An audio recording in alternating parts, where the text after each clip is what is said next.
ಎಲ್ಲರಿಗೂ ನಮಸ್ಕಾರ ವೀಕ್ಷಕರೇ. ಧನಸ್ಸು ರಾಶಿಯವರಿಗೆ ಮಾರ್ಚ್ ತಿಂಗಳು ಬಹಳ ವಿಶೇಷವಾಗಿದೆ ಮತ್ತು ಅತ್ಯುತ್ತಮವಾದ ಸಮಯವಾಗಿದೆ. ನಿಮ್ಮ ಜೀವನದಲ್ಲಿ ಒಬ್ಬ ಹೊಸ ವ್ಯಕ್ತಿ ಆಗಮನ ನಿಮ್ಮ ಬಾಳನ್ನು ಬದಲು ಮಾಡುತ್ತದೆ. ನಿಮ್ಮ ಕಷ್ಟಗಳಿಗೆ ಸಂಪೂರ್ಣವಾಗಿ ಪರಿಹಾರವನ್ನು ಸುಲಭವಾಗಿ ತಿಳಿಸಿಕೊಡುತ್ತದೆ. ಪಿ ಅಕ್ಷರದ ವ್ಯಕ್ತಿಯಿಂದ ನಿಮ್ಮ ಮನೆ ಮತ್ತು ಮನಸ್ಸುಗಳಲ್ಲಿ ಆಗುವಂತಹ ದೊಡ್ಡ ಬದಲಾವಣೆಯನ್ನು ಇವತ್ತಿನ ವಿಡಿಯೋದಲ್ಲಿ ಸಂಪೂರ್ಣವಾಗಿ ನೋಡ್ತಾ ಹೋಗೋಣ. ನೀವು ಕೂಡ ಧನಸ್ಸು ರಾಶಿಯವರಾಗಿದ್ದರೆ ವಿಡಿಯೋಗೆ ಒಂದು ಲೈಕ್ ಕೊಟ್ಟು ತಪ್ಪದೇ ನಮ್ಮ ಚಾನಲ್ನ ಸಬ್ಸ್ಕ್ರೈಬ್ ಮಾಡಿ. ಧನಸ್ಸು ರಾಶಿಯವರೇ, ನಿಮ್ಮ ಜೀವನದಲ್ಲಿ ಒಂದು ವಿಶೇಷವಾದ ತಿರುವು ಬರುವಂತಹ ಅದ್ಭುತವಾದ ಹೊಸ ಅಧ್ಯಾಯ ಪ್ರಾರಂಭವಾಗುವಂತಹ ಸಮಯ ಈಗ ಪ್ರಾರಂಭವಾಗ್ತಾ ಇದೆ. ನೀವು ಇಲ್ಲಿಯವರೆಗೆ ಎದುರಿಸಿದಂತಹ ಕಷ್ಟಗಳು, ನೀವು ಅನುಭವಿಸಿದಂತಹ ಸಂಕಟಗಳು, ನೀವು ಎದುರಿಸಿದಂತಹ ಅವಮಾನಗಳು ಇವೆಲ್ಲವೂ ಕೂಡ ಈಗ ಕೊನೆಗೊಳ್ಳುತ್ತದೆ. ಗುರುವಿನ ಕೃಪೆ ಮತ್ತು ಹನುಮಾನ್ ಕರುಣೆಯಿಂದಾಗಿ ನಿಮ್ಮ ಜೀವನದ ಮೇಲೆ ಸಂಪೂರ್ಣವಾದ ನೇರವಾದ ಪರಿಣಾಮವನ್ನು ಬೀರ್ತಾ ಇದೆ. ಇವತ್ತು ಬಹಳ ವಿಶೇಷವಾಗಿರುವಂತಹ ಮಾರ್ಚ್ 27ನೇ ತಾರೀಕು ಶಕ್ತಿಶಾಲಿಯಾಗಿರುವಂತಹ ದಿನ ಅಂತಲೇ ಹೇಳಬಹುದು. ಶ್ರೀರಾಮನವಮಿ ಇರೋದ್ರಿಂದ ಖಂಡಿತವಾಗಿ ಇಂದಿನಿಂದ ಇನ್ನು 5 ದಿನಗಳ ಒಳಗಾಗಿ ನಿಮ್ಮ ಜೀವನದಲ್ಲಿ ನಡೆಯುವಂತಹ ಬದಲಾವಣೆ ಸಂಪೂರ್ಣವಾಗಿ ವಿಶೇಷವಾಗಿರುತ್ತದೆ. ಒಟ್ಟಾರೆಯಾಗಿ ನಿಮಗೆ ಆಂಜನೇಯ ಸ್ವಾಮಿಯ ಸಂಪೂರ್ಣವಾದ ಕೃಪಾಕಟಾಕ್ಷ ನಿಮ್ಮ ಜೀವನದಲ್ಲಿ ಮರೆಯಲಾಗದಂತಹ ದಿನಗಳನ್ನು ಸೃಷ್ಟಿ ಮಾಡಿಕೊಡುತ್ತೆ. ಈ ಅವಧಿಯಲ್ಲಿ ನಿಮ್ಮ ಅದೃಷ್ಟ ಬದಲಾಗುತ್ತೆ, ನಿಮ್ಮ ಹಣೆ ಬರಹ ಬದಲಾಗುತ್ತೆ. ನೀವು ವರ್ಷಗಳಿಂದ ಕಾಯುತ್ತಿದ್ದಂತಹ ಒಳ್ಳೆಯ ಸುದ್ದಿ ನಿಮ್ಮ ಮನೆ ಬಾಗಿಲನ್ನು ತಟ್ಟುತ್ತದೆ. ಒಟ್ಟಾರೆಯಾಗಿ ನಿಮ್ಮ ಕಣ್ಣುಗಳನ್ನು ಸಂತೋಷದಿಂದ ತುಂಬಿಕೊಳ್ಳುವಂತಹ ಸಂದರ್ಭ. ಈ ಅದೃಷ್ಟದ ಅವಕಾಶದಿಂದ ನಿಮ್ಮ ಜೀವನದಲ್ಲಿ ಒಳ್ಳೆಯ ಹೃದಯ, ಪ್ರಾಮಾಣಿಕತೆ ಮತ್ತು ಕಠಿಣ ಪರಿಶ್ರಮಕ್ಕೆ ದೇವರು ನೀಡಿರುವಂತಹ ಪ್ರತಿಫಲ ಇದಾಗಿರುತ್ತೆ. ನೀವು ಧರ್ಮವನ್ನು ಬಿಟ್ಟು ಕೊಟ್ಟಿಲ್ಲ, ನೀವು ನ್ಯಾಯಕ್ಕಾಗಿ ನಿಂತುಕೊಂಡಿದ್ದೀರಾ. ಅದಕ್ಕಾಗಿ ಈಗ ದೇವರು ನಿಮಗೆ ಸ್ವಂತ ನಿಮ್ಮ ಪಕ್ಕದಲ್ಲಿ ನಿಂತು ನಿಮಗೆ ಮಾರ್ಗದರ್ಶನವನ್ನು ನೀಡ್ತಾರೆ. ಒಬ್ಬ ಹೊಸ ವ್ಯಕ್ತಿಯ ಮೂಲಕವಾಗಿರಬಹುದು, ಶಕ್ತಿಯ ರೂಪದಲ್ಲಾಗಿರಬಹುದು, ನಿಮ್ಮ ಕನಸಿನ ಮೂಲಕ ಸಂಕೇತದಲ್ಲಾಗಿರಬಹುದು. ದೇವರ ಕರುಣೆ ಆಶೀರ್ವಾದ ಅಪಾರವಾಗಿ ನಿಮ್ಮ ಮೇಲೆ, ನಿಮ್ಮ ಮನೆಗಳ ಮೇಲೆ, ಕುಟುಂಬದ ಮೇಲೆ ಸಂಪೂರ್ಣವಾಗಿ ಹರಿಯುತ್ತದೆ. ಇದರಿಂದಾಗಿ ನಿಮ್ಮ ಜೀವನ ಒಂದೊಂದೇ ತಿರುವಾಗಿ ಬದಲಾವಣೆಯನ್ನು ಕಂಡುಕೊಳ್ಳೋದನ್ನು ಸ್ವಂತ ನಿಮ್ಮ ಕಣ್ಣುಗಳಿಂದಲೇ ನೋಡಬಹುದು. ಮಾರ್ಚ್ ತಿಂಗಳು 25ರಿಂದ 31ನೇ ತಾರೀಕಿನವರೆಗೂ ಕೂಡ ವಿಶೇಷವಾದ ಸಮಯ ಪ್ರಾರಂಭವಾಗ್ತಾ ಇದೆ. ಗ್ರಹಗಳ ಬದಲಾವಣೆ ನಿಮ್ಮ ಜೀವನದ ಮೇಲೆ ನೇರವಾಗಿರುವಂತಹ ಪರಿಣಾಮವನ್ನು ಬೀರುತ್ತೆ. ಒಟ್ಟಾರೆಯಾಗಿ ಸಮಯವನ್ನು ಸಂಪೂರ್ಣವಾಗಿ ಜವಾಬ್ದಾರಿಯುತವಾಗಿ ನಿರ್ವಹಿಸೋದು ನಿಮ್ಮ ಕೆಲಸವಾಗಿರುತ್ತೆ. ಈಗ ನಿಮ್ಮ ನಂಬಿಕೆಯನ್ನು ಇನ್ನಷ್ಟು ಭಕ್ತಿಯಿಂದ ಹೆಚ್ಚಿಸಿಕೊಳ್ಳೋದಕ್ಕೆ ತಪ್ಪದೇ ಜೈ ಶ್ರೀರಾಮ್ ಎಂದು ಕಮೆಂಟ್ ಮಾಡಿ. ನಿಮ್ಮ ಯಶಸ್ಸಿನ ಹಾದಿ ಸುಗಮವಾಗುತ್ತದೆ. ಧನಸ್ಸು ರಾಶಿಯವರ ಜೀವನವು ಒಂದು ಪ್ರಯಾಣದಂತಿದೆ. ಏರಿಳಿತಗಳು ಸಹಜ. ಅವರು ಬಾಲ್ಯದಿಂದಲೇ ಅನಿರೀಕ್ಷಿತವಾದ ಸವಾಲುಗಳು ಮತ್ತು ಜವಾಬ್ದಾರಿಯನ್ನು ಎದುರಿಸಿದ್ದಾರೆ. ಈ ಅನುಭವಗಳು ಅವರ ಜೀವನದ ಚಿಕ್ಕ ವಯಸ್ಸಿನಲ್ಲೇ ಮಾನಸಿಕವಾಗಿ ಪ್ರಬುದ್ಧರನ್ನಾಗಿ ಮಾಡ್ತಾ ಹೋಗಿದೆ. ಅವರಿಗಾಗಿ ಯಾವಾಗಲೂ ಕೂಡ ಕುತೂಹಲದಿಂದ ಇರ್ತಾರೆ. ಇದು ಏಕೆ ನಡೆಯುತ್ತದೆ ಎಂಬ ಪ್ರಶ್ನೆ ಅವರನ್ನು ಯಾವಾಗಲೂ ಕೂಡ ಓಡುವಂತೆ ಮಾಡ್ತಾ ಇದೆ. ಈ ತತ್ವಶಾಸ್ತ್ರವು ಅವರಿಗೆ ಅಪಾರವಾದ ಜ್ಞಾನ ಮತ್ತು ಆಳವಾದ ಆಲೋಚನೆಯನ್ನು ನೀಡಿದೆ. ಒಟ್ಟಾರೆಯಾಗಿ ಅವರ ಅಧಿಪತಿ ಗುರುವಿನ ಪ್ರಭಾವದಿಂದಾಗಿ ಅವರು ಸ್ವಾಭಾವಿಕವಾಗಿ ಆಶಾವಾದಿ ಮತ್ತು ಸಕಾರಾತ್ಮಕವಾದ ಮನೋಭಾವವನ್ನು ಹೊಂದಿರುತ್ತಾರೆ. ಅದು ಎಷ್ಟೇ ಕಷ್ಟವಾಗಿದ್ದರೂ ಸರಿ, ಅದರಲ್ಲಿ ಉತ್ತಮವಾದ ಅವಕಾಶ ಅಡಗಿದೆ ಎಂದು ಅವರು ನಂಬುತ್ತಾರೆ. ಒಟ್ಟಾರೆಯಾಗಿ ಮಾರ್ಚ್ 25ರಿಂದ 31ನೇ ತಾರೀಕಿನವರೆಗೂ ಕೂಡ ಅವರ ಜೀವನದಲ್ಲಿ ನಡೆಯುವಂತಹ ಪ್ರತಿಯೊಂದು ಬದಲಾವಣೆಗೂ ಕೂಡ ಶ್ರೀರಾಮನ ಅನುಗ್ರಹ, ಶ್ರೀರಕ್ಷೆ ಕಾರಣವಾಗಿರುತ್ತದೆ.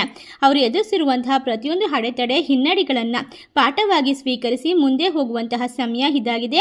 ಸೋಲಿನಿಂದ ಎಂದೂ ಕೂಡ ಅವರು ನಿರುತ್ಸಾಹ ಹೊಂದೋದಿಲ್ಲ. ಅವರು ಮತ್ತೆ ಹೇಗೆ ಮೇಲೇರಬೇಕು ಎನ್ನುವಂತಹ ಯೋಚನೆಯನ್ನ ಮಾಡ್ತಾರೆ. ಅವರ ಮನಸ್ಸು ಯಾವಾಗಲೂ ಕೂಡ ಪರಿಹಾರದತ್ತ ಚಲಿಸುತ್ತಾನೆ ಇರುತ್ತೆ. ಸ್ವತಂತ್ರ ಧನಸ್ಸು ರಾಶಿಯವರ ಜೀವಾಳ. ಅವರ ಆಲೋಚನೆಗಳು ಮತ್ತು ಜೀವನ ಶೈಲಿಯಲ್ಲಿ ಅವರು ಯಾವಾಗಲೂ ಕೂಡ ಸ್ವತಂತ್ರವಿಲ್ಲದಿದ್ದರೆ ಅವರು ತೊಂದರೆಯನ್ನು ಅನುಭವಿಸ್ತಾರೆ. ಅವರು ತಮ್ಮ ಮನಸ್ಸಿನಲ್ಲಿ ಇರುವುದನ್ನು ನೇರವಾಗಿ ಹೇಳುತ್ತಾರೆ. ಅವರು ಸುಳ್ಳು ಪದಗಳನ್ನು ಅಥವಾ ನಟನೆಯನ್ನ ಮಾಡೋದಕ್ಕೆ ಇಷ್ಟಪಡೋದಿಲ್ಲ. ಇದು ಕೆಲವೊಮ್ಮೆ ತಪ್ಪು ತಿಳುವಳಿಕೆಗೆ ಕಾರಣವಾಗುತ್ತದೆ. ಆದರೂ ಕೂಡ ಅವರ ಉದ್ದೇಶಗಳು ಯಾವಾಗಲೂ ಕೂಡ ಶುದ್ಧವಾಗಿರುತ್ತದೆ, ಸ್ಪಷ್ಟವಾಗಿರುತ್ತದೆ. ಅವರ ಪ್ರಾಮಾಣಿಕತೆಯನ್ನು ಅರ್ಥ ಮಾಡಿಕೊಳ್ಳುವವರು ಮಾತ್ರ ಅವರ ನಿಜವಾದ ಸ್ನೇಹಿತರಾಗಿರ್ತಾರೆ. ಒಟ್ಟಾರೆಯಾಗಿ ಅವರ ಹೃದಯಗಳು ಬೆಣ್ಣೆಯಂತೆ ಮೃದುವಾಗಿರುತ್ತದೆ. ಆದ್ದರಿಂದ ಕೋಪವೂ ಕೂಡ ಬೇಗ ಬರುತ್ತದೆ. ಪ್ರೀತಿ ಮತ್ತು ಕರುಣೆ ಕೂಡ ಅಷ್ಟೇ ಬೇಗನೆ ಹರಿಯುತ್ತದೆ. ಒಟ್ಟಾರೆಯಾಗಿ ಅವರ ಮನಸ್ಸು ತುಂಬಾ ಶುದ್ಧವಾಗಿರೋದ್ರಿಂದ ಅವರು ಯಾವುದೇ ಕೆಲಸವನ್ನ ಮಾಡಿದರೂ ಕೂಡ ಶುದ್ಧ ಹೃದಯದ ಸಾಕ್ಷಿಯಾಗಿರುತ್ತದೆ. ಅವರು ಸ್ನೇಹಕ್ಕಾಗಿ ತಮ್ಮ ಪ್ರಾಣವನ್ನ ನೀಡ್ತಾರೆ ಮತ್ತು ಅವರು ನಂಬಿರುವಂತವರಿಗಾಗಿ ಎಲ್ಲವನ್ನ ತ್ಯಾಗ ಮಾಡಲು ಸಿದ್ಧವಾಗಿರ್ತಾರೆ. ಆದರೆ ಹಾಗಾಗಿ ಈ ಸಂದರ್ಭದಲ್ಲಿ ನಂಬಿಕೆ ಅವರಿಗೆ ದ್ರೋಹ ಮಾಡುತ್ತದೆ. ಅಂದರೆ ಯಾರಾದರೂ ನಂಬಿಸಿ ಅವರನ್ನ ದ್ರೋಹ ಮಾಡಿದರೆ ಅಂತಹ ದ್ವೇಷವನ್ನ ಅವರು ಯಾವತ್ತೂ ಕೂಡ ಮರೆಯೋದಕ್ಕೆ ಸಾಧ್ಯವಾಗುವುದಿಲ್ಲ ಅಥವಾ ದ್ವೇಷವನ್ನ ಇಟ್ಟುಕೊಳ್ಳಲು ಸಾಧ್ಯವಿಲ್ಲ. ಇದು ಧನಸ್ಸು ರಾಶಿಯವರ ಅತ್ಯುತ್ತಮವಾದ ಗುಣ. ಅವರು ಯಾವಾಗಲೂ ಕೂಡ ಸಹಾಯ ಮಾಡುವಲ್ಲಿ ಮುಂಚೂಣಿಯಲ್ಲಿ ಇರ್ತಾರೆ. ಅವರು ಬೇರೆ ಬೇರೆಯವರಿಗೆ ಸಾಧ್ಯವಾದಷ್ಟು ಸಹಾಯ ಮಾಡ್ತಾರೆ, ಆದರೆ ಅದನ್ನು ಜಾಹೀರಾತು ಮಾಡಲು ಇಷ್ಟಪಡೋದಿಲ್ಲ. ಅವರ ಚಿಹ್ನೆ ಬಿಲ್ಲು ಹೊಂದಿರುವಂತಹ ಯೋಧ. ಇದು ಖಂಡಿತವಾಗಿ ಅವರ ನಿರ್ಧಾರವನ್ನು ಪ್ರತಿನಿಧಿಸುತ್ತದೆ. ಅವರ ದೃಷ್ಟಿ ಯಾವಾಗಲೂ ಕೂಡ ಉನ್ನತವಾಗಿರುತ್ತದೆ. ಅವರು ಸಣ್ಣ ವಿಷಯಗಳಲ್ಲಿ ಕೂಡ ಸಿಲುಕಿಕೊಳ್ಳೋದಿಲ್ಲ. ಅವರ ಮನಸ್ಸು, ಅವರ ಜೀವನದ ಗುರಿ ಯಾವಾಗಲೂ ಕೂಡ ಸ್ಪಷ್ಟತೆಯಿಂದ ಕೂಡಿರುತ್ತದೆ. ಅದರಿಂದಾಗಿ ದೇವರು ಅವರಿಗೆ ಸ್ಪಷ್ಟವಾಗಿ ನೇರವಾಗಿ ಸಹಾಯ ಮಾಡೋದಕ್ಕೋಸ್ಕರ ಈ ಸಮಯದಲ್ಲಿ ಬರುತ್ತಾರೆ. ಒಟ್ಟಾರೆಯಾಗಿ ಅವರ ಅಧಿಪತಿ ಗುರು ಆಗಿರೋದ್ರಿಂದ ಗುರುವಿನ ಆಶೀರ್ವಾದ ಇವರ ಜೀವನದಲ್ಲಿ ಒಂದು ವಿಶೇಷವಾದ ಸಾಮರಸ್ಯವನ್ನು ತುಂಬಿರುತ್ತದೆ ಮತ್ತು ವಿಶೇಷವಾದ ಶಕ್ತಿಯನ್ನು ತುಂಬುತ್ತದೆ. ಇವರು ಯಾವ ರೀತಿ ಬಿಲ್ಲುಗಾರನ ಒಂದು ಬೇಟೆ ಆಡಬೇಕೋ ಅದೇ ರೀತಿ ಜೀವನವನ್ನು ಕೂಡ ಬೇಟೆ ಆಡುವಂತಹ ಚಾಣಾಕ್ಷತನವನ್ನು ಹೊಂದಿರ್ತಾರೆ. ಜೀವನದಲ್ಲಿ ಅದೆಷ್ಟೇ ಕಷ್ಟಗಳು ನೋವುಗಳು ಬಂದರೂ ಸರಿ ಅವರ ಗುರಿ ತಪ್ಪೋದಿಲ್ಲ. ಆರ್ಥಿಕವಾಗಿ ಕೂಡ ಅವರು ನೆಮ್ಮದಿಯನ್ನು ಕಂಡುಕೊಳ್ಳುವ ಸಮಯ ಈಗ ಪ್ರಾರಂಭವಾಗುತ್ತದೆ. ಕುಟುಂಬದಲ್ಲಿ ಸಂತೋಷದ ವಾತಾವರಣ ಶುರುವಾಗಿರುತ್ತದೆ. ಆದರೂ ಕೂಡ ಹಲವಾರು ಕಷ್ಟಗಳು, ನಂಬಿಕೆ ದ್ರೋಹಗಳು, ಮೋಸ, ಅವಮಾನಗಳನ್ನು ಎದುರಿಸಿದ ನಂತರ ಅವರ ಮನಸ್ಸಿನಲ್ಲಿ ಸ್ಪಷ್ಟವಾದ ಭಾವನೆ ಬಂದಿರುತ್ತದೆ. ಒಟ್ಟಾರೆಯಾಗಿ ಈ ಸಮಯದಲ್ಲಿ ಅವರ ಜೀವನದಲ್ಲಿ ಇರ್ತಕ್ಕಂತಹ ಸಣ್ಣ ಪುಟ್ಟ ತಪ್ಪು ತೊಂದರೆಗಳು, ಯಾವುದೇ ರೀತಿಯ ಕೆಲಸದಲ್ಲಿ ಇರ್ತಕ್ಕಂಥ ಅವಮಾನ ದ್ರೋಹಗಳನ್ನು ಅವರು ಬಗೆಹರಿಸಿಕೊಳ್ಳೋಕೆ ಈ ಸಮಯದಲ್ಲಿ ಸೂಕ್ತವಾಗಿರುವಂತಹ ಎಲ್ಲರನ್ನ ಕೂಡ ಕ್ಷಮಿಸುವಂತಹ ಗುಣವನ್ನು ಹೊಂದೋದಕ್ಕೆ ಸೂಕ್ತವಾದ ಸಮಯಗಳು ಪ್ರಾರಂಭವಾಗುತ್ತೆ. ಅವರು ಹಲವಾರು ಬಾರಿ ನೋವಿನಿಂದಾಗಿ ನಿದ್ರೆ ಇಲ್ಲದ ರಾತ್ರಿಯನ್ನು ಕಳೆದಿರಬಹುದು, ಆದರೆ ಇನ್ನು ಮುಂದೆ ಆಗೋದಿಲ್ಲ. ನಿಮಗೆ ಬರಬೇಕಾದ ಹಣವು ಅನಿರೀಕ್ಷಿತವಾಗಿ ನಿಮ್ಮ ಕೈಯನ್ನು ತಲುಪುತ್ತದೆ. ಸಾಲಗಳನ್ನು ತೀರಿಸುವಂತಹ ಮಾರ್ಗವು ಸುಲಭವಾಗಿ ಸಿಗುತ್ತೆ. ಹೊಸ ಆದಾಯದ ಮೂಲಗಳು ಸಹ ನಿಮ್ಮ ಮನೆ ಬಾಗಿಲನ್ನು ತಟ್ಟುತ್ತವೆ. ನೀವು ಮಾಡುವಂತಹ ಎಲ್ಲದರಲ್ಲೂ ಕೂಡ ನೀವು ಆರ್ಥಿಕವಾಗಿ ಲಾಭವನ್ನು ಗಳಿಸಿಕೊಳ್ತೀರಾ. ಹಣದ ಕೊರತೆಯಿಂದ ಬಹಳ ದಿನಗಳಿಂದ ಸ್ಥಗಿತಗೊಂಡಿದ್ದಂತಹ ಮನೆ ಕಟ್ಟುವ ಕೆಲಸ, ವಾಹನ ಖರೀದಿಸುವಂತಹ ಕೆಲಸ, ಚಿನ್ನಾಭರಣದ ಕನಸು ಈಗ ನನಸಾಗುವಂತಹ ಸಮಯ. ಖಂಡಿತವಾಗಿ ಸಂದರ್ಭದಲ್ಲಿ ಉಳಿತಾಯವನ್ನು ಹೇಗೆ ಮಾಡಬೇಕು, ಎಲ್ಲವನ್ನ ಹೇಗೆ ನಿರ್ವಹಿಸಬೇಕು ಎನ್ನುವಂತಹ ವಿಶೇಷವಾದ ಮಾರ್ಗದರ್ಶನವನ್ನು ಪಡೆದುಕೊಳ್ತೀರಾ. ನಿಮ್ಮ ಜೀವನದಲ್ಲಿ ಈಗ ಸುಲಭವಾಗಿ ಎಲ್ಲವನ್ನ ಸರಿದೂಗಿಸಿಕೊಂಡು ಹೋಗೋದಕ್ಕೆ ಒಬ್ಬ ವಿಶೇಷವಾದ ವ್ಯಕ್ತಿಯ ಆಗಮನವಾಗುತ್ತೆ. ಖಂಡಿತವಾಗಿ ಅವರು ದೇವರು ಕಳಿಸಿರುವಂತಹ ವಿಶೇಷವಾದ ವ್ಯಕ್ತಿಯೇ ಆಗಿರ್ತಾರೆ. ಏಕೆಂದರೆ ನಿಮ್ಮ ಜೀವನದಲ್ಲಿ ಇನ್ನು ಮುಂದೆ ನಡೆಯುವಂತಹ ಪ್ರತಿಯೊಂದು ಕೂಡ ಚಮತ್ಕಾರ ನಿಮ್ಮ ಜೀವನವನ್ನು ಆಶ್ಚರ್ಯಚಕಿತರನ್ನಾಗಿ ಮಾಡ್ತಾ ಹೋಗೋದಕ್ಕೆ ಇದೇ ಕಾರಣವಾಗಿರುತ್ತೆ. ನೀವು ಮಾಡುವಂತಹ ಪ್ರತಿಯೊಂದು ಕಾರ್ಯದಲ್ಲೂ ಕೂಡ ದೇವರ ಅನುಗ್ರಹ ಸಂಪೂರ್ಣವಾಗಿ ಕೈ ಹಿಡಿಯುವಂತಹ ಸಕಾಲ ಈಗ ಪ್ರಾರಂಭವಾಗ್ತಾ ಇರೋದ್ರಿಂದ ನಿಮ್ಮ ಜೀವನಕ್ಕೆ ಇನ್ನು ಮುಂದೆ ಪ್ರಯತ್ನದ ಫಲಗಳು ಬರ್ತಾ ಹೋಗುತ್ತೆ. ಧನಸ್ಸು ರಾಶಿಯವರು ಸ್ವಾಭಾವಿಕವಾಗಿ ಧೈರ್ಯಶಾಲಿಗಳು ಮತ್ತು ಆತ್ಮವಿಶ್ವಾಸವನ್ನು ಹೊಂದಿರ್ತಾರೆ. ಅವರು ಬೇರೆಯವರ ಕಷ್ಟಗಳಿಂದ ಪ್ರೇರೇಪಿತರಾಗಿ ಯಾವಾಗಲೂ ಕೂಡ ಸಹಾಯ ಮಾಡಲು ಇಷ್ಟಪಡ್ತಾರೆ. ನಿಮ್ಮ ಹೃದಯದಲ್ಲಿ ಕರುಣೆಯಿಂದ ತುಂಬಿರುವಂತಹ ಮನಸ್ಸು ಇರೋದ್ರಿಂದ ಕೆಲವು ಜನರಿಗೆ ಸಹಾಯ ಮಾಡ್ತೀರಾ. ಅದೇ ಸಮಯದಲ್ಲಿ ನಿಮ್ಮನ್ನು ಕೂಡ ರಕ್ಷಿಸುತ್ತಿರುವಂತಹ ಈ ಸದ್ಗುಣವೇ ಇದು ದೇವರ ಕೃಪೆಯು ನಿಮ್ಮ ಮೇಲೆ ಸುರಿಯಲು ಕಾರಣ. ಇದೇ ಆಗಿದೆ. ನಿಮ್ಮ ಯಶಸ್ಸು ಮತ್ತು ಬೆಳವಣಿಗೆಯ ಬಗ್ಗೆ ಅಸೂಯೆ ಪಟ್ಟಂತಹ ಅವರು ಸಹ ಈಗ ನಿಮ್ಮ ದುಷ್ಟ ಕಣ್ಣುಗಳ ಮೇಲೆ ಬೀಳುವಂತಹ ಸಾಧ್ಯತೆ ಇರೋದ್ರಿಂದ ನೀವು ಸ್ವಲ್ಪ ಜಾಗರೂಕರಾಗಿರಬೇಕು. ನಿಮ್ಮ ಯಶಸ್ಸು, ಆರ್ಥಿಕ ವಿಚಾರದ ಬಗ್ಗೆ ಯಾರಿಗೂ ಕೂಡ ತಿಳಿಸೋದು ಉತ್ತಮ ಅಲ್ಲ. ಆದರೂ ಕೂಡ ಪಿ ಅಕ್ಷರದಿಂದ ಪ್ರಾರಂಭವಾಗುವಂತಹ ಒಬ್ಬ ಹೊಸ ವ್ಯಕ್ತಿ ಆಗಮನ ನಿಮ್ಮ ಬಾಳನ್ನು ಬಂಗಾರ ಮಾಡುತ್ತೆ. ಏಕೆಂದರೆ ಅವರು ದೊಡ್ಡ ಉದ್ಯಮಿ ಆಗಿರಬಹುದು, ರಿಯಲ್ ಎಸ್ಟೇಟ್ ಬಿಸ್ನೆಸ್ ಮನ್ ಆಗಿರಬಹುದು, ಯಾವುದೇ ರೀತಿ ಆರ್ಥಿಕವಾಗಿ ಶ್ರೀಮಂತಿಕೆಯನ್ನು ಹೊಂದಿರುವಂತಹ ವ್ಯಕ್ತಿ ಆಗಿರಬಹುದು. ಅವರಿಗೆ ಬಿಸ್ನೆಸ್ ಅಲ್ಲಿ ತುಂಬಾನೇ ಒಂದು ಜಾಣ್ಮೆ ಮತ್ತು ತಂತ್ರಜ್ಞಾನ ಇರೋದ್ರಿಂದ ಅವರ ಜೊತೆ ಸೇರಿದಾಗ ನೀವು ಕೂಡ ಉತ್ತಮವಾಗಿರುವಂತಹ ತಂತ್ರಜ್ಞಾನವನ್ನು ತಿಳಿದುಕೊಳ್ಳುವಂತಹ ಮನಸ್ಸಾಗುತ್ತದೆ ಮತ್ತು ಎಲ್ಲವನ್ನ ನಿರ್ವಹಿಸುವಂತಹ ಶಕ್ತಿ ಸಾಮರ್ಥ್ಯವನ್ನು ಬರಮಾಡ್ಕೊಳ್ತೀರಾ. ಇದರ ಜೊತೆಗೆ ನಿಮ್ಮ ಆರೋಗ್ಯವನ್ನು ಯಾವ ರೀತಿ ಕೇರಿಂಗ್ ಆಗಿ ನೋಡ್ಕೊಳ್ಬೇಕು ಅನ್ನುವಂತಹ ಮಾರ್ಗದರ್ಶನವನ್ನು ಸಹ ಅವರು ತಿಳಿಸ್ಕೊಡ್ತಾರೆ. ನಿಮ್ಮ ಜೀವನಕ್ಕೆ ಒಬ್ಬ ಹೊಸ ವ್ಯಕ್ತಿ ಬರಲು ಕಾರಣ ಅಂದರೆ ನಿಮ್ಮ ಉತ್ತಮವಾದ ನಡತೆ ಮತ್ತು ನಿಮ್ಮ ಸತ್ಯದ ಹಾದಿ ಮತ್ತು ನಿಮ್ಮ ಉತ್ತಮವಾದ ಮನಸ್ಸೇ ಕಾರಣವಾಗಿರುತ್ತೆ. ನೀವು ಎಲ್ಲರ ಮೇಲೂ ತೋರಿಸುವಂತಹ ಕಾಳಜಿ, ನೀವು ನ್ಯಾಯ ಮತ್ತು ಸದಾಚಾರ, ನೈತಿಕ ಮಾರ್ಗಗಳನ್ನು ಅನುಸರಿಸುತ್ತೀರಾ ಮತ್ತು ಸಮಾಜದ ಭಯದಿಂದ ತಪ್ಪು ಕೆಲಸವನ್ನು ಮಾಡೋದಿಲ್ಲ. ಆದರೆ ನೀವು ಯಾವಾಗಲೂ ಕೂಡ ನೀತಿವಂತಿಕೆ ಮತ್ತು ಪ್ರಾಮಾಣಿಕತೆಯಿಂದ ಬೇರೆಯವರಿಗೆ ಸಹಾಯ ಮಾಡುವಲ್ಲಿ ಮುಂದಾಳತ್ವವನ್ನು ವಹಿಸ್ತಿರ್ತೀರಾ. ನೀವು ಮಾಡುವಂತಹ ದಾನವು ಪ್ರಚಾರಕ್ಕಾಗಿ ಅಲ್ಲ, ಆದರೆ ಆತ್ಮತೃಪ್ತಿಗಾಗಿ. ನೀವು ಯಾವಾಗಲೂ ಪ್ರಾಮಾಣಿಕತೆಯ ಬೆಂಬಲ ಮತ್ತು ಒಳ್ಳೆಯ ಉದ್ದೇಶವನ್ನು ಹೊಂದಿರೋದ್ರಿಂದ ಖಂಡಿತವಾಗಿ ದೇವರ ಅನುಗ್ರಹ ನೇರವಾಗಿ ನಿಮ್ಮ ಜೀವನದ ಮೇಲೆ ಸಕಾರಾತ್ಮಕವಾದ ಪರಿಣಾಮವನ್ನು ಬೀರುತ್ತೆ.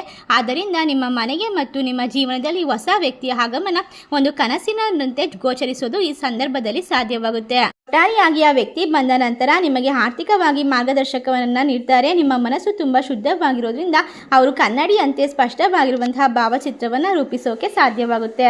ನೀವು ಮುಳ್ಳಿನ ಹಾದಿಯಲ್ಲಿ ಮುನ್ನಡೆದರೂ ಕೂಡ ನಿಮ್ಮಲ್ಲಿರುವಂತಹ ದೊಡ್ಡ ಗುಣವೆಂದರೆ ಧೈರ್ಯ ಮತ್ತು ಸಹಾನುಭೂತಿ. ಕಷ್ಟಗಳನ್ನು ಕಂಡ ನಂತರ ನೀವು ಹಿಂದೆ ಸರಿಯೋದಿಲ್ಲ ಮತ್ತು ಅವುಗಳನ್ನು ಧೈರ್ಯದಿಂದ ಎದುರಿಸುತ್ತೀರಾ. ಇದು ನಿಮ್ಮ ವ್ಯಕ್ತಿತ್ವ ಮತ್ತು ಯಶಸ್ಸಿಗೆ ಮುಖ್ಯ ಕಾರಣವಾಗಿರುತ್ತದೆ. ನಿಮ್ಮ ಮನಸ್ಸಿನಲ್ಲಿರುವಂತಹ ವಿಶೇಷತೆಯಿಂದ ತುಂಬಿರುವಂತಹ ಪ್ರಾಮಾಣಿಕತೆಗೆ ಈಗ ಸಿಗುವಂತಹ ಉತ್ತರ. ಹೊಸ ಕೆಲಸ ಪ್ರಾರಂಭಿಸೋಕೆ ನಿಮಗೆ ಗುರುವಾರ ಶುಕ್ರವಾರ ತುಂಬ ಶುಭ ದಿನ. ಈ ದಿನಗಳಲ್ಲಿ ಪ್ರಾರಂಭಿಸಿದಂತಹ ಕೆಲಸಗಳು ಯಾವುದೇ ಅಡೆತಡೆ ಇಲ್ಲದೆ ಯಶಸ್ವಿಯಾಗಿ ಪೂರ್ಣಗೊಳ್ಳುತ್ತದೆ. ಕಪ್ಪು ಬಟ್ಟೆಯನ್ನು ಧರಿಸೋದನ್ನು ತಪ್ಪಿಸಬೇಕು. ಇದು ನಕಾರಾತ್ಮಕದ ಫಲಿತಾಂಶವಾಗಿರುತ್ತದೆ. ಒಟ್ಟಾರೆಯಾಗಿ ಈ ಹೊಸ ವ್ಯಕ್ತಿ ಬಂದ ನಂತರ ನಿಮಗೆ ಆಧ್ಯಾತ್ಮಿಕವಾಗಿ ಕೂಡ ಹೊಸ ಅರ್ಥ ಸಿಗುವಂತಹ ಸಮಯ. ಈ ಸಂದರ್ಭದಲ್ಲಿ ನೀವು ತೆಗೆದುಕೊಳ್ಳುವಂತಹ ಪ್ರತಿಯೊಂದು ನಿರ್ಧಾರವೂ ಕೂಡ ನಿಮ್ಮ ಮುಂದಿನ ಹಲವಾರು ವರ್ಷದ ಯೋಜನೆಗಳ ಮೇಲೆ ನೇರವಾದ ಪರಿಣಾಮವನ್ನು ಬೀರುತ್ತದೆ. ಒಟ್ಟಾರೆಯಾಗಿ ಹೇಳಬೇಕಂದ್ರೆ ನಿಮ್ಮ ಜೀವನದಲ್ಲಿ ಇನ್ನು ಮುಂದೆ ಕೆ ಅಕ್ಷರದಿಂದ ಪ್ರಾರಂಭವಾಗುವಂತಹ ಹೊಸ ವ್ಯಕ್ತಿಯ ಆಗಮನ ಸಾಮಾನ್ಯವಾದ ಘಟನೆಯಲ್ಲ. ಇದು ಜ್ಯೋತಿಷ್ಯದಲ್ಲಿ ಹೇಳಲಾಗುತ್ತಿರುವಂತಹ ಅತ್ಯಂತ ಶಕ್ತಿಯುತವಾಗಿರುವಂತಹ ಪರಿವರ್ತನೆಯ ಸಮಯ. ಒಟ್ಟಾರೆ ನಿಮ್ಮ ಜೀವನದಲ್ಲಿ ನೀವು ಶ್ರಮಜೀವಿಗಳು, ಜವಾಬ್ದಾರಿಯುತವಾಗಿ ಎಲ್ಲವನ್ನ ನಿರ್ವಹಿಸುವಂತಹ, ಎಲ್ಲವನ್ನ ನಿಧಾನವಾಗಿ ಕಟ್ಟಿಕೊಳ್ಳುವಂತಹ ಸ್ವಭಾವವನ್ನು ಹೊಂದಿರ್ತೀರಾ. ಆದ್ದರಿಂದ ದೇವರ ಅನುಗ್ರಹ ಸಂಪೂರ್ಣವಾಗಿ ನೇರವಾಗಿ ನಿಮಗೆ ಸಹಾಯವನ್ನ ಮಾಡುತ್ತೆ. ಹಾಗಾಗಿ ಧನಸು ರಾಶಿಯವರೇ, ನಿಮ್ಮ ಜೀವನದಲ್ಲಿ ನೀವು ಎಲ್ಲ ರೀತಿಯ ಸಮಯದಲ್ಲೂ ಕೂಡ ಅಷ್ಟೇ ಪ್ರಯತ್ನ ಮಾಡಿದರೂ ಕೂಡ ಜೀವನದಲ್ಲಿ ಕೆಲವೊಂದು ಬಾರಿ ಸ್ಥಗಿತಗೊಂಡ ಕೆಲಸ, ಮನಸ್ಸಿನ ಒತ್ತಡ, ಆರ್ಥಿಕ ಸಮಸ್ಯೆಗಳು ಅಥವಾ ಸಂಬಂಧಗಳ ಗೊಂದಲಗಳು ಕಾಣಿಸಿಕೊಳ್ಳುತ್ತೆ.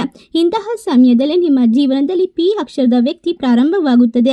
ಅವರು ಬಂದ ನಂತರ ನಿಮ್ಮ ಜೀವನಕ್ಕೆ ಹೊಸ ಒಂದು ಒಳಪು ಸಿಗುತ್ತದೆ. ಹೊಸ ದಿಕ್ಕು, ಹೊಸ ಚೈತನ್ಯವನ್ನು ತರಲು ಕಾರಣವಾಗ್ತಾರೆ. ನಿಮ್ಮ ಜೀವನ ಇನ್ನು ಮುಂದೆ ಅದ್ಭುತವಾಗಿರುತ್ತೆ. ಇದು ದೇವರು ರೂಪಿಸಿರುವಂತಹ ವಿಶೇಷವಾದ ಯೋಜನೆಯಾಗಿರುತ್ತದೆ. ಇಂದು ಬಹಳ ವಿಶೇಷವಾಗಿರುವಂತಹ ಶಕ್ತಿಯುತವಾಗಿರುವಂತಹ ಒಂದು ಶ್ರೀರಾಮನವಮಿ ಆಗಿರೋದ್ರಿಂದ ಇಂದಿನಿಂದ ಇನ್ನು 4-5 ದಿನಗಳಲ್ಲಿ ನಿಮ್ಮ ಮನೆಯಲ್ಲಿ, ಮನಸ್ಸಿನಲ್ಲಿ ದೊಡ್ಡದಾದ ಮ್ಯಾಜಿಕ್ ನಡೆಯುವಂತಹ ಸಮಯ. ಇದನ್ನೆಲ್ಲ ಕಂಡಾಗ ನಿಮ್ಮ ಮನಸ್ಸು ಆಶ್ಚರ್ಯಕರವಾದ ಘಟನೆ ಎಂದು ನಿಮಗೆ ಸಂತೋಷವನ್ನು ತುಂಬಿಸಿ ಕೊಡುತ್ತದೆ. ಒಟ್ಟಾರೆಯಾಗಿ ನಿಮ್ಮ ಆರ್ಥಿಕ ಪರಿಸ್ಥಿತಿಯನ್ನು ಬಲಪಡಿಸಿಕೊಳ್ಳಬಹುದು. ಈ ವ್ಯಕ್ತಿ ನಿಮ್ಮ ಜೀವನಕ್ಕೆ ಬಂದಾಗ ಮೊದಲಿಗೆ ದೊಡ್ಡ ಬದಲಾವಣೆ ಆಗದಿರುವಂತೆ ಕಾಣಬಹುದು. ಸಾಮಾನ್ಯ ಪರಿಚಯ, ಕೆಲಸದ ಸಂಬಂಧ ಅಥವಾ ಸ್ನೇಹದ ಮೂಲಕ ಪರಿಚಯ ಆರಂಭವಾಗಬಹುದು. ಆದರೆ ನಿಧಾನವಾಗಿ ಅವರ ಪ್ರಭಾವ ನಿಮ್ಮ ಜೀವನದ ಮೇಲೆ ಹೆಚ್ಚಾಗ್ತಾ ಹೋಗುತ್ತೆ. ಒಟ್ಟಾರೆಯಾಗಿ ನಿಮ್ಮ ಸಾಮಾನ್ಯವಾಗಿರುವಂತಹ ಸಮಸ್ಯೆಗಳು ತಮ್ಮೊಳಗೆ ಇಟ್ಟುಕೊಂಡು ಕೊರಗುವಂತಹ ವ್ಯಕ್ತಿತ್ವ ನಿಮ್ಮದಾಗಿರೋದ್ರಿಂದ ನೀವು ಯಾರೊಂದಿಗೂ ಕೂಡ ಮನಸ್ಸು ಬಿಚ್ಚಿ ಮಾತನಾಡೋದಕ್ಕೆ ಸಾಧ್ಯವಾಗುವುದಿಲ್ಲ. ಪಿ ಅಕ್ಷರದ ವ್ಯಕ್ತಿ ನಿಮಗೆ ಮನಸ್ಸಿನ ಮಾತನ್ನು ಕೇಳುವಂತವರಾಗಿರ್ತಾರೆ. ನೀವು ಹೇಳದೇ ಇದ್ದರೂ ನಿಮ್ಮ ಕಷ್ಟಗಳನ್ನು ಅರ್ಥ ಮಾಡಿಕೊಳ್ಳುವಂತಹ ಗುಣ ಅವರಲ್ಲಿ ಇರುತ್ತದೆ. ಆದ್ದರಿಂದ ನಿಮ್ಮ ಮನಸ್ಸಿನ ಭಾರ ಕಡಿಮೆ ಆಗ್ತಾ ಹೋಗುತ್ತೆ. ಈ ಸಮಯದಲ್ಲಿ ನಿಮ್ಮ ಜೀವನದಲ್ಲಿ ಹೊಸದಾದ ಒಂದು ಹೊಳಪನ್ನು ತಂದುಕೊಡುವಂತಹ ಸಮಯವಾಗಿರೋದ್ರಿಂದ ನಿಮ್ಮ ಜೀವನ ಉನ್ನತಿ ಮತ್ತು ತಿರುವಿಂದ ಕೂಡಿರುತ್ತೆ. ಈ ಸಮಯದಲ್ಲಿ ಪ್ರಮುಖವಾದ ಕಾರಣ, ಈ ವ್ಯಕ್ತಿ ನಿಮ್ಮ ಚಿಂತನೆಯನ್ನು ಬದಲಾಯಿಸ್ತಾರೆ. ನೀವು ಇದುವರೆಗೆ ಭಯದಿಂದ ಅಥವಾ ಅನುಮಾನದಿಂದ ಮುಂದೂಡಿದಂತಹ ಕೆಲಸಗಳನ್ನು, ನಿರ್ಧಾರಗಳನ್ನು ಎಲ್ಲವನ್ನ ಧೈರ್ಯವಾಗಿ ತೆಗೆದುಕೊಳ್ಳಲು ಸಹಾಯ ಮಾಡ್ತಾರೆ. ಕೆಲಸ ಅಥವಾ ವ್ಯವಹಾರದಲ್ಲಿ ಹೊಸ ಅವಕಾಶದ ಬಗ್ಗೆ ಸೂಚನೆಯನ್ನು ನೀಡಬಹುದು. ಕೆಲವರಿಗೆ ಉದ್ಯೋಗ ಬದಲಾವಣೆ, ಪದವಿ ಉತ್ಪತ್ತಿ ಅಥವಾ ಯಾವುದೇ ಹೊಸ ಆದಾಯದ ಮಾರ್ಗವನ್ನು ಇದೇ ಸಮಯದಲ್ಲಿ ಆರಂಭಿಸಲು ಸೂಚಿಸಬಹುದು. ಈ ವ್ಯಕ್ತಿ ನಿಮ್ಮ ಭಾಗ್ಯವನ್ನು ನೇರವಾಗಿ ಬದಲಾಯಿಸುವುದಿಲ್ಲ, ಆದರೆ ಸರಿಯಾದ ಸಮಯದಲ್ಲಿ ಸರಿಯಾದ ದಿಕ್ಕನ್ನು ತೋರಿಸುತ್ತಾರೆ. ಕುಟುಂಬ ಜೀವನದಲ್ಲಿ ಕೂಡ ಶಾಂತಿ ಹೆಚ್ಚಾಗುತ್ತೆ. ಒಟ್ಟಾರೆಯಾಗಿ ಧನಸು ರಾಶಿಯವರು ಕೆಲವೊಮ್ಮೆ ಹೆಚ್ಚು ಗಂಭೀರವಾಗಿ ವರ್ತಿಸೋದ್ರಿಂದ ಸಂಬಂಧಗಳಲ್ಲಿ ದೂರ ಉಂಟಾಗುತ್ತೆ. ಪಿ ಅಕ್ಷರದ ವ್ಯಕ್ತಿ ನಿಮ್ಮಲ್ಲಿ ಸಂತೋಷದ ಭಾವನೆ ಮತ್ತು ಹಗುರ ಮನಸ್ಸನ್ನು ತರ್ತಾರೆ. ಅವರೊಂದಿಗೆ ಮಾತನಾಡಿದಾಗ ಜೀವನದ ಮೇಲೆ ಹೊಸ ನಂಬಿಕೆ ಹುಟ್ಟುತ್ತದೆ. ಇದರಿಂದ ಮನೆಯ ವಾತಾವರಣ ಕೂಡ ಸುಧಾರಿಸಬಹುದು. ಆರ್ಥಿಕವಾಗಿ ಕೂಡ ನೀವು ನಿಧಾನವಾಗಿ ಬೆಳವಣಿಗೆಯನ್ನು ಪಡೆದುಕೊಳ್ತೀರಾ. ನೀವು ಹಿಂದೆ ಮಾಡಿದಂತಹ ಶ್ರಮಕ್ಕೆ ತಕ್ಕ ಪ್ರತಿಫಲ ಸಿಗುವ ಸಮಯ ಇದಾಗಿದೆ. ನೀವು ಈ ಒಂದು ಸಂದರ್ಭದಲ್ಲಿ ಆ ವ್ಯಕ್ತಿ ನೀಡುವ ಸಲಹೆ ಅಥವಾ ಪರಿಚಯದ ಮೂಲಕ ಹಣಕಾಸಿನ ಸ್ಥಿತಿಯನ್ನು ಸುಧಾರಿಸಬಹುದು. ಧನಸು ರಾಶಿಯವರ ಭಾಗ್ಯ ಸಾಮಾನ್ಯವಾಗಿ ತಡವಾಗಿ ಹರಳುತ್ತದೆ ಎಂದು ಹೇಳಲಾಗುತ್ತದೆ. ಪಿ ಅಕ್ಷರದ ವ್ಯಕ್ತಿ ಈ ಹರಳುವಂತಹ ಸಮಯ ಸಂಕೇತವಾಗಿರ್ತಾರೆ. ನಿಮ್ಮ ಜೀವನದಲ್ಲಿ ಇನ್ನು ಮುಂದೆ ಯಾವಾಗಲೂ ಕೂಡ ಮುಳ್ಳಿನ ಹಾದಿಗಳು ಸುಗಮವಾಗಿ ದೂರವಾಗಿ ಹೂವಿನ ಹಾದಿಗಳು ತೆರೆದುಕೊಳ್ಳುತ್ತದೆ. ಈ ಸಂದರ್ಭದಲ್ಲಿ ನೀವು ಕೆಲವೊಂದಿಷ್ಟು ಜಾಗರೂಕತೆಯನ್ನು ಹುಟ್ಟಿಸಿಕೊಳ್ಳೋದು ಉತ್ತಮ. ಏಕೆಂದರೆ ಆಧ್ಯಾತ್ಮಿಕವಾಗಿ ದೃಷ್ಟಿಯಿಂದ ನೋಡೋದಾದ್ರೆ ಈ ಭೇಟಿ ಕರ್ಮ ಸಂಬಂಧದ ಸಂಪರ್ಕವಾಗಿರಬಹುದು. ಹಿಂದಿನ ಜನ್ಮದ ಅಥವಾ ಹಿಂದಿನ ಒಳ್ಳೆಯ ಕರ್ಮದ ಫಲವಾಗಿ ನಿಮ್ಮ ಜೀವನಕ್ಕೆ ಸಹಾಯ ಮಾಡುವಂತಹ ಆತ್ಮಗಳು ಬಂದಿರುತ್ತಾರೆ ಎಂದು ನಂಬಲಾಗುತ್ತದೆ. ಈ ಸಮಯದಲ್ಲಿ ನೀವು ಶನಿದೇವರ ಆರಾಧನೆ ಮತ್ತು ಹಿರಿಯರ ಆಶೀರ್ವಾದವನ್ನು ಪಡೆದುಕೊಳ್ಳೋದು ಅತ್ಯುತ್ತಮ. ನಿಮ್ಮ ಜೀವನದಲ್ಲಿ ಬರ್ತಕ್ಕಂಥ ಪ್ರತಿಯೊಂದು ಕಷ್ಟವನ್ನು ನಿಧಾನವಾಗಿ ದೂರ ಮಾಡಿಕೊಂಡು ಇನ್ನಷ್ಟು ಶುಭ ಫಲವನ್ನು ಹೆಚ್ಚಿಸಿಕೊಳ್ಳಬಹುದು. ರಾಘವೇಂದ್ರ ಸ್ವಾಮಿಗಳ ಆರಾಧನೆ ನಿಮ್ಮ ಮನಸ್ಸಿಗೆ ಶಾಂತಿ, ಧೈರ್ಯವನ್ನು ತುಂಬುವಂತೆ ಮಾಡುತ್ತದೆ. ಆದರೆ ಒಂದು ಎಚ್ಚರಿಕೆ ಕೂಡ ಇರುತ್ತದೆ. ಧನಸು ರಾಶಿಯವರೇ, ಯಾರನ್ನಾದರೂ ಸಂಪೂರ್ಣವಾಗಿ ನಂಬುವ ಮೊದಲು ಸಮಯವನ್ನು ತೆಗೆದುಕೊಳ್ಬೇಕು. ಅತಿಯಾದ ಅವಲಂಬನೆ ಮಾಡದೆ ಸ್ವಂತ ನಿರ್ಧಾರವನ್ನು ಕೂಡ ಕಾಯ್ದುಕೊಳ್ಳಬೇಕು. ಈ ಸಂಬಂಧ ಸಮತೋಲನದಲ್ಲಿ ಜೀವನದಲ್ಲಿ ಇದ್ದರೆ ಮಾತ್ರ ಅದು ದೀರ್ಘಕಾಲದವರೆಗೆ ಯಶಸ್ಸು ಮತ್ತು ಸಂತೋಷವನ್ನು ನೀಡುತ್ತದೆ. ಕೊನೆಯಲ್ಲಿ ಹೇಳೋದಾದರೆ ಪಿ ಅಕ್ಷರದ ವ್ಯಕ್ತಿಯ ಆಗಮನ ನಿಮ್ಮ ಜೀವನದಲ್ಲಿ ಹೊಸ ಅಧ್ಯಾಯದ ಪ್ರಾರಂಭವಾಗಬಹುದು. ಮನಸ್ಸಿನಲ್ಲಿ ಶಾಂತಿ, ಆರ್ಥಿಕವಾಗಿ ಬೆಳವಣಿಗೆ, ಸಂಬಂಧದಲ್ಲಿ ಸುಧಾರಣೆ ಮತ್ತು ಆತ್ಮವಿಶ್ವಾಸ ಹೆಚ್ಚಿಸುವುದು ಇವೆಲ್ಲವೂ ಈ ಸಮಯದ ಮುಖ್ಯ ಲಕ್ಷಣಗಳು. ನೀವು ಅವಕಾಶಗಳನ್ನು ಗುರುತಿಸಿ ಧೈರ್ಯದಿಂದ ಮುಂದೆ ನಡೆದರೆ ಜೀವನದಲ್ಲಿ ಕಾಯುತ್ತಿದ್ದಂತಹ ಉನ್ನತಿಯನ್ನು ನಿಧಾನವಾಗಿ ಆದರೂ ಪ್ರಗತಿಯನ್ನು ಶಾಶ್ವತವಾಗಿ ಪಡೆದುಕೊಳ್ಳುವಂತಹ ಸಮಯ ಇದಾಗಿರುತ್ತದೆ. ಆದ್ದರಿಂದ ನಿಮ್ಮ ಮನಸ್ಸನ್ನು ನೀವು ಹತೋಟಿಯಲ್ಲಿಟ್ಕೊಳ್ಬೇಕು. ಕೋಪ, ತಾಳ್ಮೆ ಮತ್ತು ಪ್ರೀತಿ ಎಲ್ಲವನ್ನ ಕೂಡ ಒಂದೇ ಸಮಯದಲ್ಲಿ ಯಾರಿಗೂ ಕೂಡ ಕೊಡೋದಕ್ಕೆ ಹೋಗಬೇಡಿ. ನಿಮ್ಮ ಮನಸ್ಸಿನ ಮಾತನ್ನು ಯೋಚನೆ ಮಾಡಿ ನಿಮ್ಮ ಮನಸ್ಸಿನ ಮಾತನ್ನು ಕೇಳೋದಕ್ಕೆ ಪ್ರಾರಂಭಿಸಿ. ಹೊಸ ವ್ಯಕ್ತಿಗಳು ಬಂದಾಗ ಅತಿಯಾದ ಪ್ರೀತಿಯಾಗಲಿ ಅತಿಯಾದ ಕೋಪವಾಗಲಿ ಅವರ ಉಸಿರು ಕಟ್ಟಿಸುವಂತೆ ಮಾಡಬೇಡಿ. ಎಲ್ಲದಕ್ಕೂ ಸರಿಯಾದ ಸಮಯವನ್ನು ತೆಗೆದುಕೊಂಡು ನಿಮ್ಮ ಮನಸ್ಸಿನಲ್ಲಿ ಇರ್ತಕ್ಕಂಥ ಮಾತುಗಳನ್ನು ಹೇಳೋದಕ್ಕೆ ಪ್ರಾರಂಭಿಸಿ. ನಿಮ್ಮ ಮನೆಯಲ್ಲಿ ಮನಸ್ಸುಗಳಲ್ಲಿ ಇರ್ತಕ್ಕಂಥ ತೊಂದರೆಗಳು, ಗೊಂದಲಗಳು ನಿಧಾನವಾಗಿ ಕ್ರಮೇಣವಾಗಿ ದೂರವಾಗೋದಕ್ಕೆ ಈ ಸಮಯದಲ್ಲಿ ಸಾಧ್ಯವಾಗುತ್ತೆ. ಕೆಲವೊಮ್ಮೆ ಜೀವನದಲ್ಲಿ ಅಕಸ್ಮಾತ್ ಆಗಿ ಬರುವಂತಹ ವ್ಯಕ್ತಿಗಳು ಭವಿಷ್ಯದ ದೊಡ್ಡ ಬದಲಾವಣೆಗೆ ಕಾರಣವಾಗ್ತಾರೆ. ಖಂಡಿತವಾಗಿ ಅದು ಜ್ಯೋತಿಷ ಶಾಸ್ತ್ರದಲ್ಲಿ ತಿಳಿಸಲಾಗುತ್ತದೆ. ನಿಮಗೆ ನಿರ್ದಿಷ್ಟವಾಗಿ ಪಿ ಅಕ್ಷರದಿಂದ ಪ್ರಾರಂಭವಾಗುವಂತಹ ಹೊಸ ವ್ಯಕ್ತಿ ಆಗಮನ ನಿಮ್ಮ ಜೀವನದ ದಿಕ್ಕನ್ನೇ ಬದಲಾಯಿಸುವಂತಹ ಸೂಚನೆಯಾಗಿ ಕಾಣಬಹುದು. ಆದ್ದರಿಂದ ನಿಮ್ಮ ಕನಸುಗಳ ಸಂಕೇತವನ್ನು ಅರ್ಥ ಮಾಡಿಕೊಳ್ಳಿ. ಈ ಸಮಯದಲ್ಲಿ ನಿಮ್ಮ ಜೀವನದಲ್ಲಿ ಪ್ರವೇಶ ಮಾಡುವಂತಹ ಆ ವ್ಯಕ್ತಿ ಸಾಮಾನ್ಯ ಪರಿಚಯವಾಗಿರದೆ ವಿಧಿಯೇ ನಿಮ್ಮ ಬಳಿ ಕರೆಸಿರುವಂತಹ ಒಬ್ಬ ಮಾರ್ಗದರ್ಶಕ ಎಂದು ನೀವು ನಂಬಬೇಕಾಗುತ್ತೆ. ಆರಂಭದಲ್ಲಿ ನಿಮಗೆ ಈ ಪರಿಚಯ ಸಣ್ಣ ಪರಿಚಯ, ಮಾತುಕತೆ, ಸ್ನೇಹದ ಸಂಬಂಧ ಅಂತ ಅನಿಸ್ಬಹುದು. ಆದರೆ ಅವರು ಕೊಡುವಂತಹ ಸಲಹೆಗಳು, ಅವರ ಸಾನ್ನಿಧ್ಯ ನಿಮ್ಮ ಮನಸ್ಸಿಗೆ ಹೆಚ್ಚು ಧೈರ್ಯ ಮತ್ತು ಹೊಸ ಆತ್ಮವಿಶ್ವಾಸವನ್ನು ನೀಡುತ್ತದೆ. ಈ ಹೊಸ ವ್ಯಕ್ತಿ ಬಂದ ನಂತರ ನಿಮ್ಮ ಮನಸ್ಥಿತಿಯಲ್ಲಿ ದೊಡ್ಡ ಬದಲಾವಣೆ ಕಂಡುಬರುತ್ತದೆ. ಇಲ್ಲಿಯವರೆಗೆ ಮನಸ್ಸಿನಲ್ಲಿದ್ದಂತಹ ಅನುಮಾನಗಳು, ಆತಂಕಗಳು ನಿಧಾನವಾಗಿ ಕಡಿಮೆಯಾಗುತ್ತೆ. ನೀವು ಮಾಡಬೇಕು ಅಂತ ಯೋಚಿಸಿ ಮುಂದೂಡಿದಂತಹ ಕೆಲಸವನ್ನು ಮತ್ತೆ ಆರಂಭಿಸಲು ಪ್ರೇರೇಪಣೆ ಸಿಗಬಹುದು. ವ್ಯವಹಾರ, ಉದ್ಯೋಗ, ಆರ್ಥಿಕ ವಿಚಾರದಲ್ಲೂ ಕೂಡ ಹೊಸ ಅವಕಾಶಗಳು ಕಾಣಿಸಿಕೊಳ್ಳುತ್ತೆ. ಈ ವ್ಯಕ್ತಿ ನಿಮ್ಮ ಜೀವನದಲ್ಲಿ ನೇರವಾಗಿ ಸಹಾಯ ಮಾಡದೇ ಇದ್ರೂ ಕೂಡ ನಿಮ್ಮ ಭವಿಷ್ಯಕ್ಕಾಗಿ ಉತ್ತಮವಾದ ಒಂದು ಗುರಿಗಳನ್ನು ಸಾಧಿಸೋಕೆ ಸಾಧ್ಯವಾಗುವಂತಹ ಮಾರ್ಗದರ್ಶನವನ್ನು ನೀಡ್ತಾರೆ. ಇವರು ಖಂಡಿತವಾಗಿ ದೈವಿಕ ಕೃಪೆಯಿಂದ ಮಾರ್ಗದರ್ಶಕರಾಗಿ ಬಂದಿರುವಂತಹ ಸುಸಂದರ್ಭದಲ್ಲಿ ನೀವು ತೆಗೆದುಕೊಳ್ಳುವಂತಹ ಪ್ರತಿಯೊಂದು ನಿರ್ಧಾರವೂ ಕೂಡ ನಿಮ್ಮ ಮುಂದಿನ ಹಲವಾರು ವರ್ಷದ ಒಂದು ಜೀವನಕ್ಕೆ ಭದ್ರ ಬುನಾದಿ ಆಗಬಹುದು. ಆದ್ದರಿಂದ ಯೋಚನೆ ಮಾಡಿ ನಿರ್ಧಾರವನ್ನು ತೆಗೆದುಕೊಳ್ಳಿ. ಪ್ರತಿಯೊಂದು ಹೆಜ್ಜೆಯಲ್ಲೂ ಕೂಡ ಒಂದು ಸರಿಯಾದ ಒಂದು ಮಾಹಿತಿಯನ್ನು ಅರ್ಥ ಮಾಡಿಕೊಳ್ಳಿ. ನಿಮ್ಮ ಜೀವನದಲ್ಲಿ ಇರ್ತಕ್ಕಂಥ ಪ್ರತಿಯೊಂದು ತೊಂದರೆ, ತಪ್ಪು ನಿರ್ಧಾರಗಳನ್ನು ದೂರ ಮಾಡ್ಕೊಳ್ಳೋದಕ್ಕೆ ಈ ಸಮಯದಲ್ಲಿ ರಾಘವೇಂದ್ರ ಸ್ವಾಮಿಗಳ ಆರಾಧನೆ ಮಾಡೋದು ಶಕ್ತಿ ಮತ್ತು ಧೈರ್ಯವನ್ನು ಹೆಚ್ಚಿಸಿ ನಿಮಗೆ ಆತ್ಮಸ್ಥೈರ್ಯ ಮತ್ತು ಆತ್ಮಬಲವನ್ನು ಕೊಡುತ್ತೆ. ನಿಮ್ಮ ಆತ್ಮವಿಶ್ವಾಸ ಹೆಚ್ಚಾದಾಗ ಪ್ರತಿಯೊಂದು ಕೆಲಸ, ನಿರ್ಧಾರಗಳಲ್ಲಿ ನಿಮಗೆ ಶಕ್ತಿ ದೊರೆಯುತ್ತದೆ. ಈ ಹೊಸ ವ್ಯಕ್ತಿಯನ್ನು ಸಂಪೂರ್ಣವಾಗಿ ನಂಬಿ ಅವರ ಮಾರ್ಗದರ್ಶನವನ್ನು ಅನುಸರಿಸಿ ಬಂದಂಥ ಅವಕಾಶವನ್ನು ಕೈ ಬಿಡಬೇಡಿ ಅಂತ ಹೇಳ್ತಾ, ಈ ವಿಶೇಷವಾದ ಮಾಹಿತಿ ನಿಮಗೆಲ್ಲ ಇಷ್ಟವಾಗಿದ್ದರೆ ನಿಮ್ಮ ಫ್ರೆಂಡ್ಸ್ ಆ್ಯಂಡ್ ಫ್ಯಾಮಿಲಿಗೆ ಶೇರ್ ಮಾಡಿ. ನಮ್ಮ ಚಾನಲ್ಗೆ ಸಬ್ಸ್ಕ್ರೈಬ್ ಮಾಡಿ. ಸರ್ವೇ ಜನ ಸುಖಿನೋ ಭವಂತು. ಧನ್ಯವಾದಗಳು.